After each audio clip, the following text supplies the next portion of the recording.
KB Channel. Sebenarnya yang mereka paling takut ni sebenarnya ialah ukhuwah di antara Datuk Zahid dengan PMX ni. Yang ini akan menyebabkan harapan mereka untuk buat kerajaan Tembok Atas akan musnah. Harapan mereka akan musnah semusnah-musnahnya. Itu yang sekarang ni dia cuba macam-macam cara untuk membuat kita berpecah. Itu memang kita kena terima hakikat selagi dia orang ni tak kembali memerintah. Selagi itu mereka akan gunakan segala pengaruh yang mereka ada, media sosial yang mereka ada untuk memburukkan kita, untuk memfitnah kita, untuk menjatuhkan PM kita supaya mereka ada peluang untuk ambil alih kerajaan. Tapi bagi saya lah, nasihat saya pada diorang ni, move on lah. 6 buah negeri kamu dah gagal. Okey, baik. Soalan saya, soalan semasa dah tu. Soalan semasa. Nampaknya gerombolan yang sedang menghubungi PHPN. Kerana kita tengok hari ini ada statement terbaru datang daripada Ahli Parlimen Labuan. Okey. Sebelum ini, saya rasa saya nak Datuk bagi penjelasan kepada kami semua di sini sebagai penyokong PHPN. Apakah akan berlaku lebih besar gelombang ini akan menyatakan sokongan kepada PMX dan sejauh mana kejujuran mereka ni bersama dengan PMX? Itu saja Datuk untuk dia sebenarnya sekarang ni pembangkang ni berantakan. Berantakan. Kalau setakat Wanakangsa, Labuan, Langkawi, kalau ada orang ni buat kepala-kepala gila di sini tu, bagi saya biarkanlah, jangan bagi masa kita melayan sangat. Yang keduanya sebenarnya, ramai orang tak tahu ada di antara dia orang ni pergi jumpa Datuk Zahid, minta Datuk Zahid ni menjadi Perdana Menteri pun ada.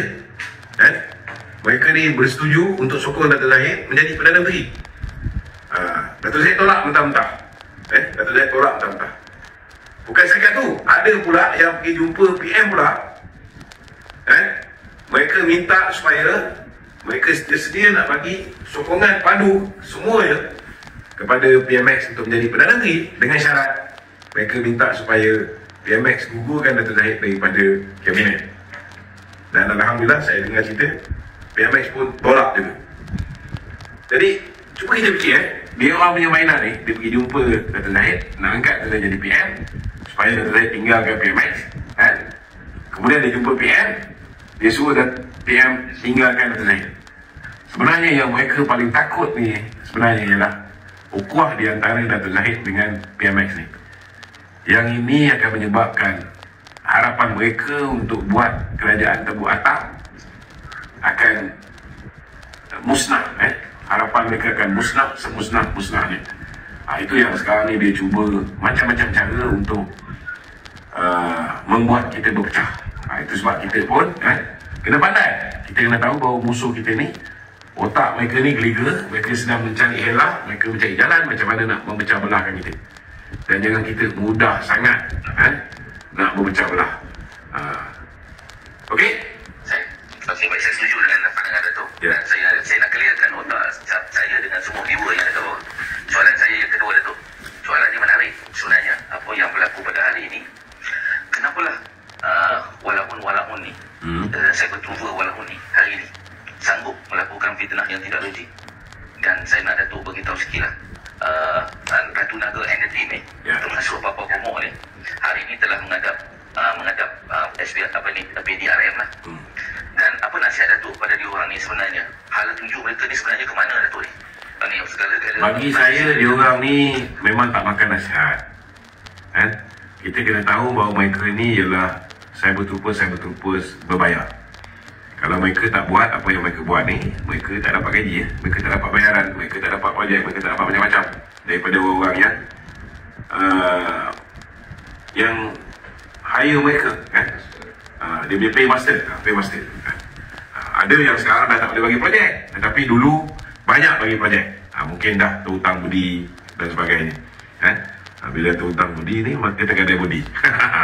Lebih kurang begitulah. Jadi bagi saya simple sajalah. Kita pun nak pelik dengan kepelikan yang diorang tunjukkan ni pun tak payah masing-masing kita nak pelik.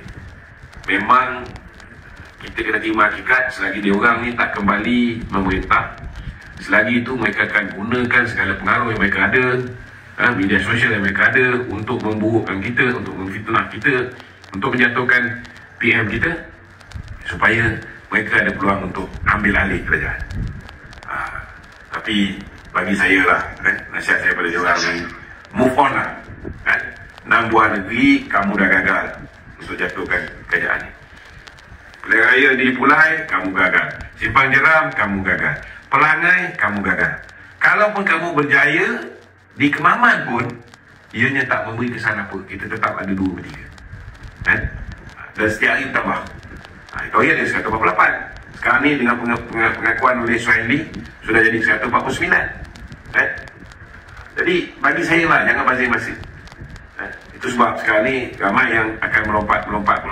Nak melompat parti tak boleh, tapi melompat memberikan sokongan kepada PMX. Okey, ada lagi? Ada soalan lagi di studio? Ada.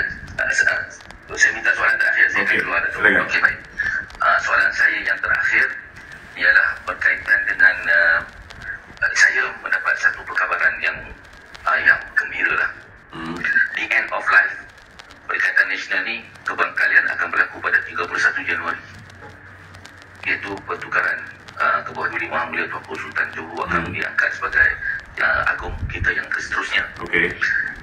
Dan apakah Datuk merasakan mereka melakukan langkah gila-gila, langkah yang tak tahu, langkah 1000 langkah ke apa ke langkah Datuk, untuk mereka menjadi pemerintah negara ataupun ambil alih negara, tepuk atap ni? Adakah ini salah satu alasan kenapa mereka bermati-matian selain daripada menghadapi tuduhan di mahkamah? Bagi saya tidak ada bukti yang mengatakan di bawah pemerintahan Kebawah Duli Tuanku Sultan Johor sebagai Tuan Agong mulai 31 Januari ini, ianya kemusnahan sepenuhnya Perikatan Nasional. Tak ada. Itu orang boleh buat anggapan, tapi tidak ada kenyataan yang sedemikian rupa.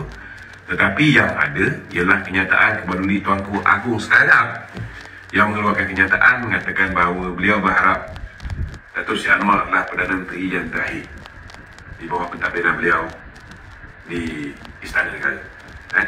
Jadi kalau orang tu guna otak fikir dengan waras, dia akan faham bahawa Kebawah Duli Tuanku sekarang pun tak nak kerajaan Perikatan Nasional, dan Kebawah Duli Tuanku sekarang pun mengharapkan tidak berlaku pertukaran Perdana Menteri lagi.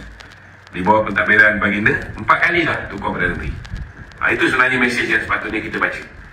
Di bawah pentadbiran Kebawah Duli Tuanku yang baru, kita belum tahu. Kita belum tahu. Okey? Terima kasih banyak Datuk atas penjelasan itu. Dan saya akui apa yang Datuk cakap tu, bahawa yang Tuan Agong sekarang Sultan Abdullah memang seorang yang tegas dalam urusan ini juga. Dan kita tahu Kebawah Duli yang Maha Mulia Sultan Johor dari awal lagi bercakap tentang perpecahan. Dia bimbang dengan perpecahan. Dia tak suka dengan perpecahan. Dia amat sif, amat tegas. Kalau ikut TMJ semalam, dia yakin bahawa Kebawah Duli Tuanku Sultan Ibrahim akan memastikan kestabilan kerajaan Baginda. So mesej tu jelas lah. Maknanya tak mungkin akan goyah kerajaan di bawah pentadbiran Baginda. Dan kita tahu Tuanku Sultan Ibrahim ini seorang yang tegas. Kita tengok nanti kalau pembangkang cuba nak buat benda-benda yang merapu bukan-bukan kita tengok apa tindakan Baginda. Okey? Terima kasih. Okey, sama.